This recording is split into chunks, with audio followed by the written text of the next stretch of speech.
Welcome to Around the Weird. Here's your host, the museum curator of the strange and unusual, Mr. Nothing. Thank you, mysterious voice, and welcome back to Around the Weird, a booktube channel where I talk about mysterious and unusual literature that I have found in my travels. Today it is Short Story Tuesday, so I wanted to focus on a short story that has interested me as of late. One that might not be so weird, but given the decade that it was published, and given sort of the underlying stigma that the story addresses, it might be a little bit unusual. But I guess I'm just stretching the meaning of weird here. Sometimes I talk about normal things, and today's short story is all about a queer relationship between two ranch hands. I am referring to Brokeback Mountain by Annie Proulx, which was published in The New Yorker in 1997. For those who don't know, Annie Proulx is an American author, mostly known for the short story that I am talking about today. She was born in 1935, and as far as I can tell, she is still alive. So although I don't know if she's still. Well, yeah, actually had an essay published pretty recently, so she is still writing. But yeah, she's known for her short stories as well as her novels and some essays here and there, sort of writing about the human experience or like human nature and stuff like that. Here you see she's talking about a queer relationship, love, and those kinds of ideas. But in other stories, she talks about the relationship between family members and a sort of desire to escape where you've come from. I haven't really read those books, but I would be very interested, especially after reading this story, to learn a little bit more about her. And in addition to all of that, she's also won a number of awards. I think Brokeback Mountain even won the O. Henry Award, which is given to fabulous short stories. So that is pretty significant for her. So without further ado, let's talk about Brokeback Mountain. I will do a summary, a little bit of analysis, and we will move on from there. So Brokeback Mountain focuses on Jack and Ennis, two ranch hands in 1960s Montana. Jack comes from a sort of an abusive father upbringing. His father was a rodeo rider, and Jack wanted to be that, but his father never told him how to do it. He didn't pass down any of his knowledge. So Jack just became a ranch hand, and Ennis, both of his parents died when he was pretty young, and he had to help his siblings manage the ranch, but they eventually lost that ranch. So Ennis is a ranch hand at this point.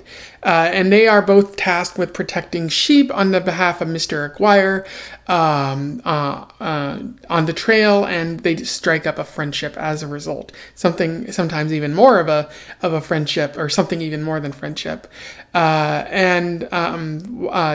Ennis complains about having to ride back and forth from another location, which can take hours, and so Jack invites him to stay at his tent for the night. And while they do that, they have sex, which it seems like Jack kind of facilitates everything there. They continue to have sex over the course of the summer that they're doing this. Mr. Aguirre apparently sees them with binoculars, but he doesn't say anything to anyone. But although I think Jack knows that Mr. Aguirre knows. After the summer is over, they part their ways. Ennis ends up getting married, although he does feel a bit sad. He doesn't have words to describe why he feels sad about parting ways with Jack. But later Jack returns, and they restart their friendship and restart kissing and having sex with one another. And Alma even sees them kissing at one point and knows, and she becomes very unhappy that Jack is cheating on her, but also that he's engaging in this queer relationship that she has no say, and he's kind of exposing himself, which could put them at risk of humiliation in the community.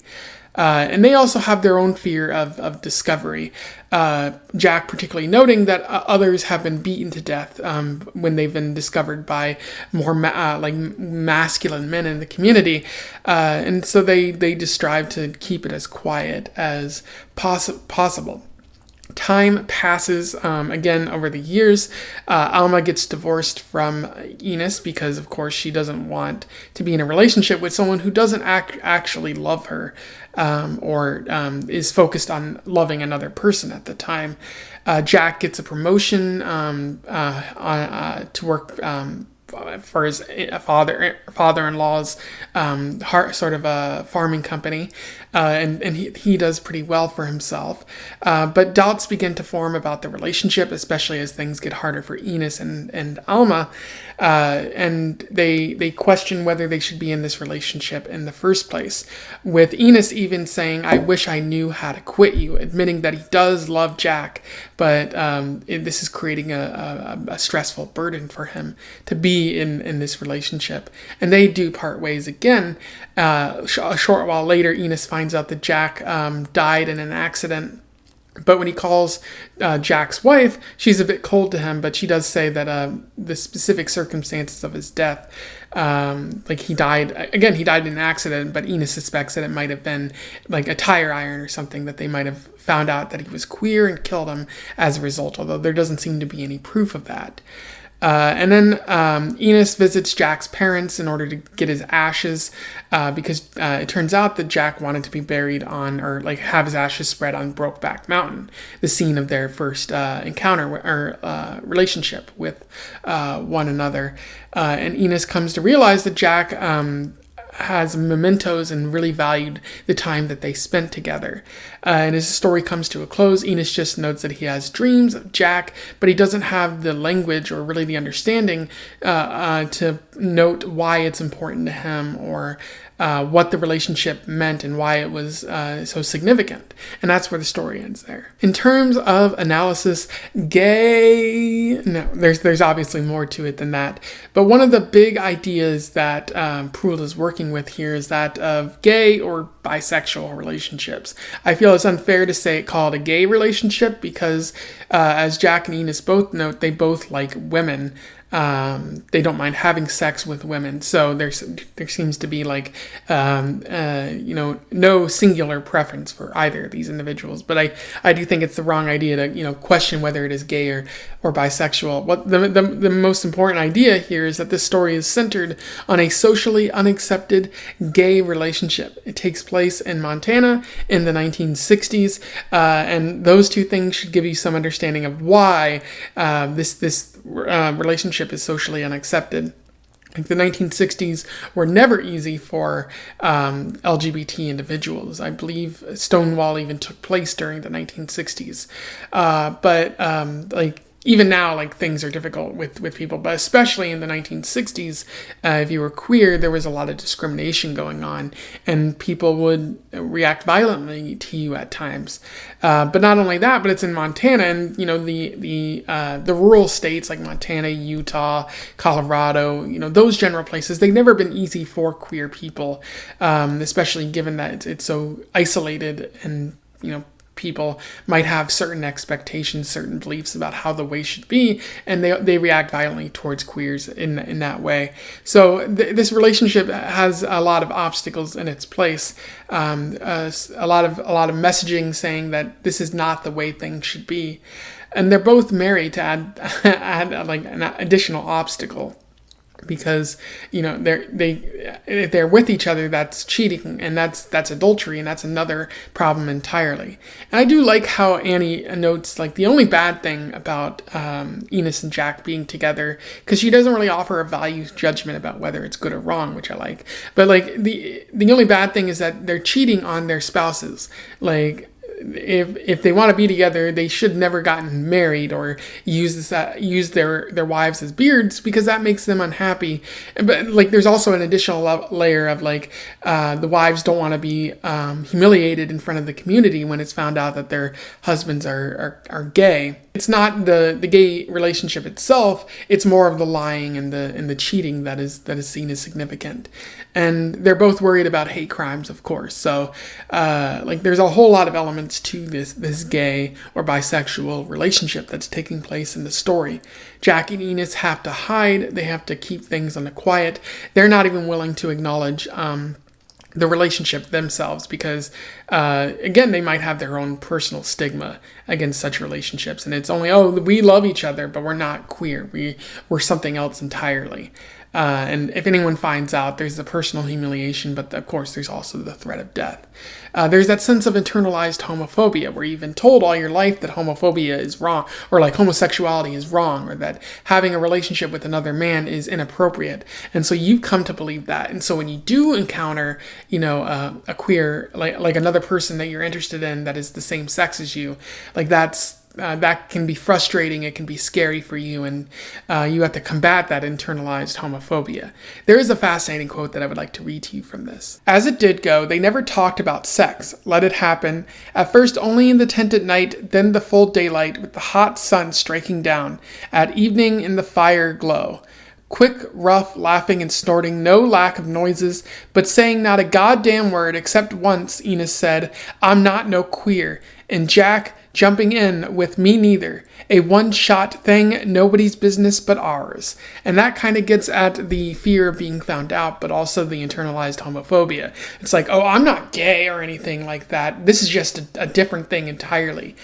We can be our own unique item, separate from what other people might classify as queer. So it's that fear of kind of being identified in that sort of way that guides the sort of exploration of queerness in this story. Proulx is also talking about love. She is pretty clear that there is a spark of love in this relationship, that it's not simply a fling, that there's something deeper there. Like, it continues for years, and if there wasn't an element of love there, you wouldn't just engage in a relationship, especially with somebody that you broke it off. If you were looking just for a fling, you could find someone even closer to you. And there does seem to be a common bond of background. Again, with Jack, it's the fact that his father doesn't really seem to love him, that his father was abusive towards him. And with Ennis, it's that he not only did like his parents die when he was young, but he was kind of denied a promised inheritance of the ranch that they worked. Like Ennis has never really had someone to help guide him through life, and Jack kind of feels the same way. Really, that's a good understanding of what love may be. What you look for in other people. Sort of finding someone that you share a common bond with, someone who can understand your position in life, so you have a connection there. That's really what everyone looks for in love, and Proulx is showing that that's the case for these two men here. There's also the pain of separation, particularly after their first summer together. They both feel a pit of sadness in their stomach, wondering what that might be, but again, not having the language to really understand it, knowing that this relationship is something that is kind of forbidden, but they also kind of need in order to feel a bit more happiness in their life. Sometimes if we don't really understand where that love comes from, why we're feeling the way that we do, we make weird decisions. And there's an especially interesting quote where Ennis says to Jack, like, "I wish I knew how to quit you. I feel tremendous sadness when I'm with you because of the stigma associated with it. But also I feel sadness when we're apart because I need you in my life. And I wish I knew how to quit that. I wish it's essentially saying, I wish we didn't live in the circumstances in which we did, so that we can either just cut off this relationship or keep it going in a place where it is more socially acceptable." So a lot of things to say about love, and how the obstacles that we put in our own way, but also the obstacles that are there from society. Another thing I'll note is the good writing in Brokeback Mountain. I really like how Proulx tells this story, using the kind of open landscape of Montana, Utah, Colorado, that region. Because there is a certain freedom in this open ranch land where you can go anywhere and kind of do anything, including having a homosexual relationship, free from the prying eyes of others. Of course, Mr. Aguirre sees this relationship happening, but chooses not to talk to anyone about it. possibly because this is a very normal, natural thing between two men, and as long as it stays in the wilderness, it's a fine thing to do or something like that. But that might be a sort of commentary on the history of cowboys, and how there's always sort of been like gay relationships in the wilderness when two men or more than two men have gone on ranch trail runs and whatnot. But the good writing does get at the freedom of the land, and especially the way that she writes about Brokeback Mountain and how it's an awakening experience, especially that we find out later in the story. That's why Jack and Ennis have kind of latched on to that place and want to return back to the wilderness. It's because it's the place where they had their queer awakening. It's a place where they found someone that they can truly love, and that's really beautiful. Anyway, those are my thoughts on Brokeback Mountain by Annie Proulx, a high-quality short story, one of the better short stories that I have read for this channel. I know I say that on a pretty frequent basis, but I do think this is a standout short story, and there's a reason that it was later adapted into a movie. There's a lot worth saying here and a lot of emotions on display here between two particularly well-written characters, and it's a very good sort of queer exploration without being judgmental, and especially given that it was written in the 90s, which weren't that great in comparison to now. Like it's fascinating to see such a story handled with care. So I definitely recommend it to you out there, and I will put a link to it in the description. Let me know what you think in the comments below. I would love to have a discussion with you about this particular story.